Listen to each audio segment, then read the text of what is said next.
Beno, kuadro baten aurrean zaude, egurren gainean landua, akrilikoz, eta beno, jardunaldi batean hasita bukatu egin nun. Pentsatzen dut margoa gortu arte, edo nire pazientzia, edo gogoa.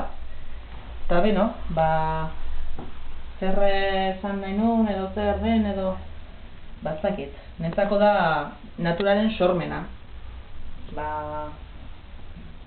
Ez dakit, eztanda antzeko bat, eguna, gaua, landarak, gizateria, gizakiak ikusten dira, ez? Horra atzian laino zindako ebantzeko bat, ikus daiteke, eta aurrekaldean, zentroaldean edo urdin ezin da, humanoide antzeko bat.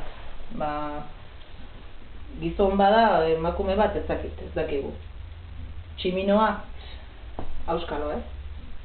Eta, beno, hankak sartuta ditu uretan, besoak eta ez ditu, eta sexorik ez da, momentu.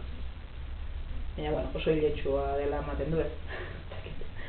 Beno, eta hori da guztia, gero, ez dakit, lorean estampadu bat ez dakila oial antzeko bat egin nahi nun esan ez denbora eta pasatzeala, horre suposatzen da simbolizatu nola denbora, eta eskuare, gizakien eskua horre eskanean sartzen dela eta dena itzorratzen dula. Eta beno, hori da guztia, besterik gabe.